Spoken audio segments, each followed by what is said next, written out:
sur ce calendrier pour ne pas revenir sur le fond, peut-être, qui divise, vous l'avez dit d'ailleurs, vous l'avez reconnu, votre famille, ou les familles, certaines familles politiques?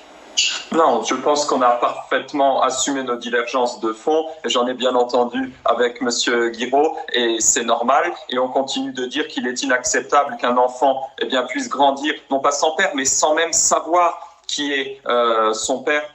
Ça nous paraît aussi inacceptable le remboursement par la prise en charge de la PMA sans père par la sécurité sociale quand ce n'est pas un motif d'infertilité médicale, comme surtout, et j'apporte une précision par rapport à ce qui a été dit, et c'est un autre problème, quand on dit que le débat est galvaudé, toutes les modifications qui ont été introduites par la majorité en l'absence du gouvernement pour cette seconde lecture, ce n'est plus le même texte qu'en première lecture, il va encore plus loin sur la question du don dirigé d'embryons vers la conjointe, sur la question de l'autorisation du conjoint pour les dons de gamètes, sur la question, et ça introduit aussi le phénomène d'eugénisme dans nos sociétés, d'élargir le diagnostic préimplantatoire aux maladies non héréditaires. Donc tout ça, sur le fond, on continuera d'avoir un combat jusqu'au bout qui sera le plus fort possible pour éclairer notre société sur les dangers de ce texte. J'aimerais juste rebondir sur deux choses qui ont été fort utilement dit par vos intervenants sur le plateau. Le premier, l'absence de vote solennel.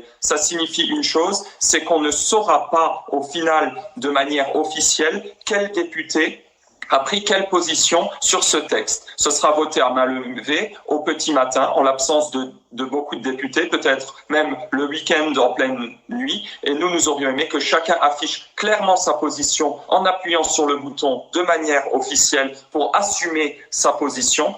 Et la deuxième, par rapport à l'agenda parlementaire, vous avez parlé du plan de relance. J'aurais préféré que nous consacrions cette dernière semaine, avant la coupure de l'été, à faire des votes sur l'orientation du plan de relance qui est très urgent, notamment pour les petites entreprises, et que ce débat sur la PMA, on le fasse à l'automne ou après le budget, en prenant 2 semaines, 3 semaines, 1 mois s'il le faut, pour aller vraiment dans le fond des choses et éclairer ce débat et ne pas le bâcler avant de partir en congé, de dire que le travail a été fait. Vous allez chercher du coup Fabien Di Filippo à vous organiser tout de même pour être présent, j'imagine, ou finalement vous reconnaissez que vous avez sans doute perdu d'avance ce combat?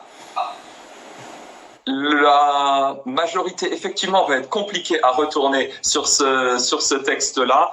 On n'attend pas de miracle. Par contre, il est important pour nous, et c'est notre travail d'opposition, de porter nos amendements. C'est un combat souvent de long terme d'essayer d'éclairer pour nos concitoyens les positions des uns et des autres.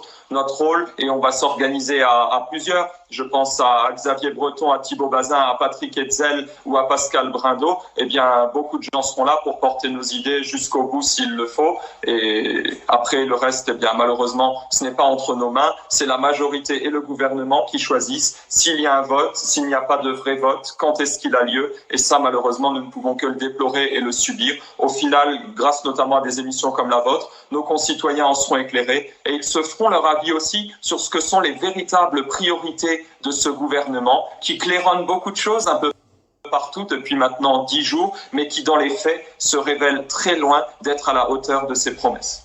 Merci beaucoup Fabien Di Filippo.